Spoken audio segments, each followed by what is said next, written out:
नमस्ते।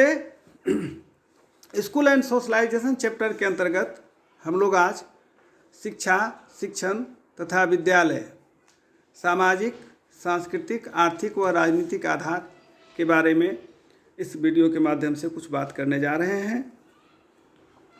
शिक्षा, शिक्षण व विद्यालय की व्यवस्था समाज ने अपनी आशाओं के अनुरूप किया है। जैसा कि हम सभी जानते हैं कि हमारा विद्यालय समाज का एक अभिन्न अंग है जो समाज के द्वारा ही स्थापित किया हुआ होता है। चूँकि समाज जीवंत है, अतः उसकी आशाएं भी चिरस्थायी नहीं हैं।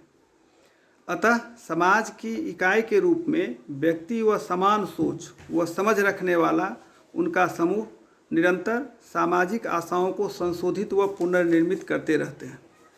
इस प्रकार शिक्षा, शिक्षण व विद्यालय व्यवस्था के आधार, संदर्भ, लक्ष्य, उद्देश्य व दिशा निरंतर संशोधित, निर्मित व पुनर्निर्मित होते रहते हैं। हमारा सामाजिक, सांस्कृतिक, आर्थिक व राजनीतिक जीवन तथा चिंतन शिक्षा, शिक्षण व विद्यालयों की दिशा तय करते हैं। एक शिक्षक के लिए यह आवश्यक है कि वह अपने विद्यालय को वहाँ के परिवेश के अनुरूप समझे व तदनुरूप वहाँ लोकतांत्रिक मूल्यों की समझ व व्यवहार को विकसने का वातावरण तैयार करें।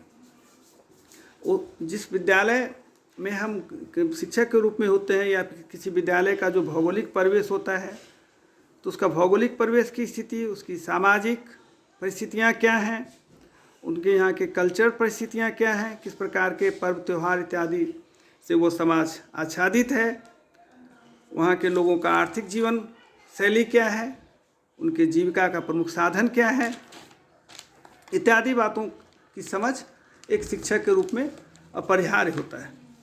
अतः विद्यालय जहाँ स्थित है उस जगह के इतिहास, भूगोल, अर्थव्यवस्था, संस्कृति, वहाँ घटने वाली प्रमुख घटनाओं, वहाँ के समुदाय की मान्यताओं व विश्वासों, वहाँ के लोगों की आशाओं, वहाँ के प्रभुत्व वर्ग की प्रभुता के कारणों व उस वर्ग का समुदाय के प्रति मतों व अभिव्यक्तियों, वहाँ हाशिए पर जीने वाले लोगों की पीड़ाओं व समस्याओं तथा प्रभुता संपन्न लोगों के प्रति उनकी अभिवृत्तियों आदि की समझ वहाँ के शिक्षकों को आवश्यक रूप से विकसित करनी पड़ेगी, ताकि वहाँ के बच्चों के विकास तथा विद्यालय व समाज के परस्पर जुड़ाव हेतु अपनाई जाने वाली रणनीतियों के निर्माण में उपयोग किया जा सके।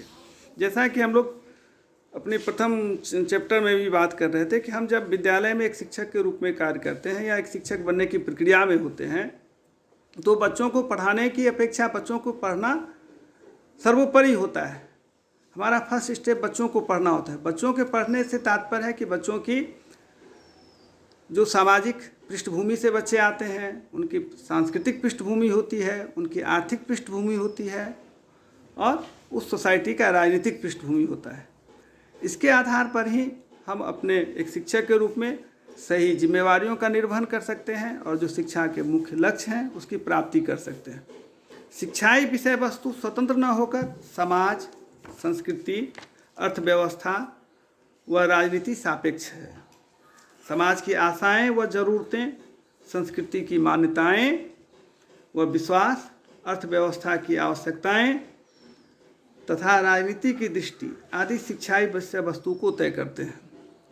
अतः हमें शिक्षाई विषय वस्तु को इस विस्तृत दृष्टिकोण से देखना होगा, ताकि आवश्यकता व उपयोगिता के आधार पर निरंतर उसका अवलोकन, आकलन व मूल्यांकन होता रहे और इस प्रकार अनुपयोगी विषय वस्तु के पीछे छात्रों, विद्यालयों व शिक्षकों को लगने वाले समय और श्रम को बचाया जा सके।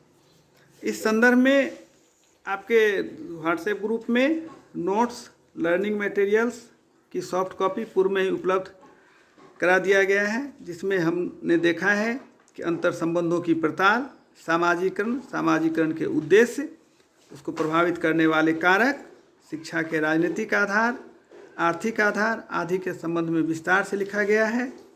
पढ़कर फुटनोट्स बनाएंगे और हम 1 या 2 दिन में फिर हम लोग जूम पर इस बारे में संवाद करेंगे। धन्यवाद। Stay home, stay safe.